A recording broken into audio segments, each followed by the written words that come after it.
غوث اعظم فرماتے جس نے مجھے دیکھا انشاءاللہ اس پر عذاب قبر نہیں ہوگا۔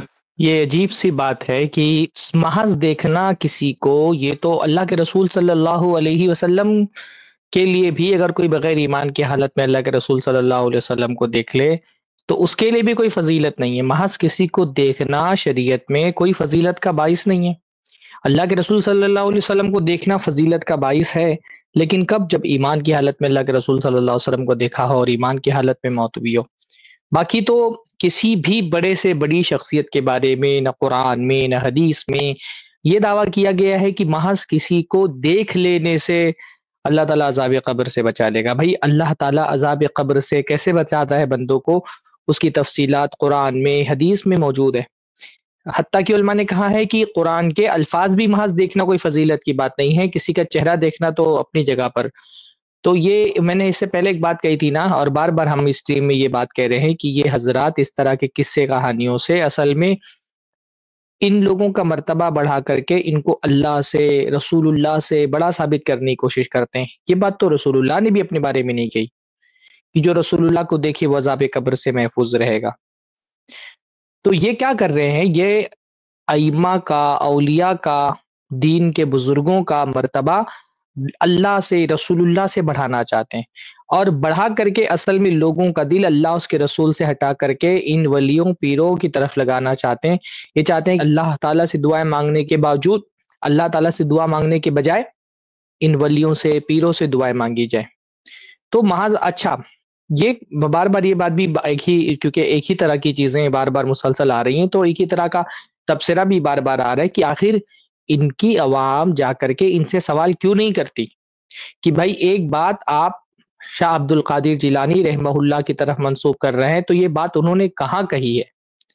کہاں انہوں نے یہ بات کہی ہے؟ کیا ان کی کوئی کتاب ہے جس میں انہوں نے یہ بات کہی ہے، یا کوئی صحیح سند سے ان کا یہ قول منقول ہے کہ انہوں نے یہ کہا ہو کہ جو مجھے دیکھے گا اس کو عذاب قبر نہیں ہوگا؟ اور اگر انہوں نے یہ دعویٰ کیا ہے تو اس دعوے کی بنیاد کیا ہے؟ عذاب قبر دینے والا تو اللہ رب العالمین ہے۔ کیا اللہ تعالیٰ نے ان سے یہ وعدہ کیا ہے شاہ عبد القادر جیلانی سے کہ آپ جو آپ کو دیکھ لے گا ہم اس کو عذاب قبر نہیں دیں گے؟ یہ بات شاہ عبد القادر جیلانی نے کس دعوے، پہلی بات تو یہ ثابت کرے کہ یہ دعویٰ انہوں نے کیا ہے، اور اگر یہ دعویٰ انہوں نے کیا ہے تو وہ کوئی اللہ کے رسول تو ہے نہیں۔ اللہ کس کو عذاب قبر ہوگا، کس کو عذاب قبر نہیں ہوگا، یہ بتانے والی ذات یا تو اللہ کی یا تو رسول اللہ کی ہے، کیونکہ کس کو عذاب قبر ہوگا، کس کو عذاب قبر نہیں ہوگا، یہ امور غیبیہ سے اس کا تعلق ہے، غیبی امور سے اس کا تعلق ہے۔ تو سوال یہ پیدا ہوتا ہے کہ اگر یہ بات شاہ عبد القادر جیلانی نے کہی بھی ہے تو ان کا کیا سورس ہے؟ ان کو کس نے یہ کہا کہ ان کو دیکھنے والے کو قبر کا عذاب نہیں ہوتا ہے؟ سوال کرے نا بھائی، سوال دین میں تحقیق کے راستے کھولتے ہیں۔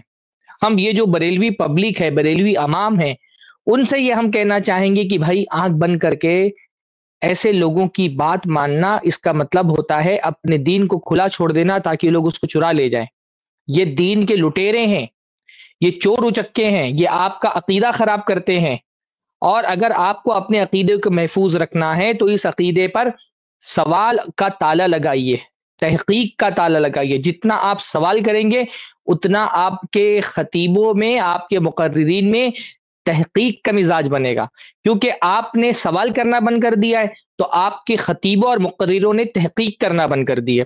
ان کو یہ پتا چل گیا کہ ہماری عوام اندھی بہری ہے، اس کو جو دین کے نام پر پہنا دیا جائے پہن لیتی ہے، جو سنا دیا جائے سن لیتی ہے، جو پکڑا دیا جائے پکڑ لیتی ہے۔ تو کیونکہ آپ نے اپنی تحقیق اور سوال کا دروازہ بند کیا ہوا ہے تو آپ کے خطیبوں نے آپ اللہ تعالیٰ کے دین کا تماشا بنا لیا ہے۔ اب اس کو اگر دین کا تماشا نہیں کہیں گے تو اور کیا کہیں گے؟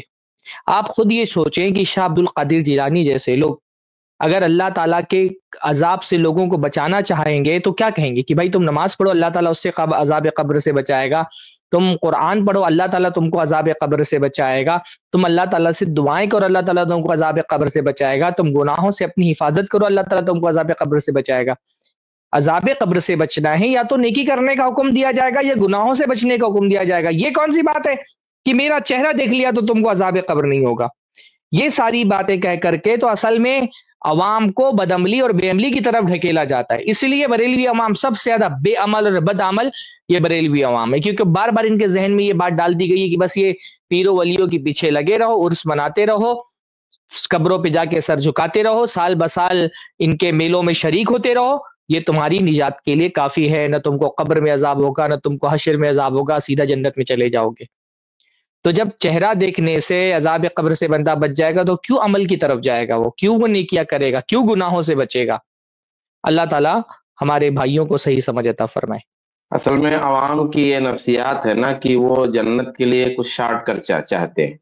یعنی یہ چاہتے ہیں کہ بھائی انسان دیندار بھی بنا رہے، انسان مسلمان بھی بنا رہے، لیکن اس کو عمل بھی نہ کرنا پڑے. بغیر عمل کے کسی طریقے سے وہ جنت میں چلا جائے. جیسے مال کمانے کے لیے لوگ شارٹ کٹ راستے ڈھونڈتے رہتے ہیں، ان کو محنت نہ کرنی پڑے، تجارت میں جو مشقت آتی ہے وہ نہ کرنی پڑے، اور کسی شارٹ کٹ طریقے سے مال آ جائے. اسی طریقے سے شارٹ کٹ طریقے سے جنت چاہتے ہیں. اب ان کی نفسیات کیا ہوتی ہے؟ جیسے غیر مسلموں کا معاملہ ہے نا کہ وہ راستے سے گزر رہے ہیں، اب کوئی سمندر یا کوئی ندی گزری تو ایسے ہاتھ کر دیا، یا کوئی جو ہے مندر یا کوئی پیپل کا پیڑ گزرا تو فلاں کی جے کر دیا اور گزر گئے. تو اسی طریقے سے یہ چاہتے ہیں کہ بھئی کوئی درگاہ نظر آئی اور کوئی جو ہے قبر نظر آئے یا کوئی بزرگ نظر آئے، ان کے سامنے ایسا کر دیا، ہم کو کچھ ہدیہ دے دیا، ان کو کچھ مالا پھول چڑھا دیا، اور اس کے بعد میں پھر یہ جنت ان کو مل جائے تو ہم رسول اللہ کے، جنت رسول اللہ کی، اس طرح کے نعرے بولتے ہیں، اور یعنی عمل نہ کرنا پڑے. تو یہ عوام کو بڑا پسند آتا. اصل میں عوام چاہتی ہے کہ کچھ ایسا طریقہ ہو کہ ان کے دل کو بحیثیت مسلمان سکون بھی ہو جائے. ہوتا کیا ہے کہ الاسم ما حاک فی صدری، جب وعید سنائی جاتی ہے، جب جنت کے راستے بتائے جاتے ہیں، جب اس کی مشقتیں بتائی جاتی ہیں، تو نفس کیا ہوتا ہے؟ بے چین ہوتا ہے. عمل تو نہیں کرتا. بہت سارے ایسے لوگ ہیں کہ عمل تو نہیں کرتے، فجر کی نماز تو نہیں پڑھتے، لیکن وہ بے چینی رہتی ہے اندر کہ یار فجر کی نماز نہیں پڑھ رہے ہیں تو بڑا سخت حساب ہوگا. انسان جو ہے ڈپریشن میں آتا ہے. تو ہوتا کیا ہے کہ انسان چاہتا ہے کہ پوری آزادی کے ساتھ گناہ کر سکے، پوری آزادی کے ساتھ نماز چھوڑ سکے، پوری آزادی کے ساتھ جو ہے فتنے کا کام کر سکے. تو وہ جو نفس آزادی چاہتا ہے، یہ لوگ کہانیوں کی صورت میں اور اپنی تقریروں کی صورت میں سجا کر کے دے دیتے ہیں کہ بھئی اپنے نفس کو آزاد کر کے اب گناہ کرو. یہ عوام چاہتی ہے اور اس کے مطابق یہ مقررین دیتے ہیں، اس لیے سپر اسٹار بنے رہتے ہیں پبلک. اس کلپ کی فل ویڈیو دیکھنے کے لیے ہمارے چینل پر ضرور آئیں. آئی پلس ٹی وی نے ایک نیا یوٹیوب چینل شروع کیا ہے جس کا نام ہے آئی پلس ٹی وی اختلاف کا حل. اس چینل پر صرف اختلافی مسائل پر ویڈیوز آئے گی، لیکن دلائل کے ساتھ اور بھائی چارگی کے ساتھ. آپ کو میں دعوت دیتا ہوں کہ آپ بھی ہمارے اس چینل کو سبسکرائب کریں، ہماری ویڈیوز کو شیئر کریں اور نوٹیفیکیشن آئیکن کو آل سلیکٹ کریں تاکہ آپ کو ہماری ویڈیوز کا نوٹیفیکیشن مل سکے. جزاک اللہ خیر، والسلام علیکم ورحمۃ اللہ.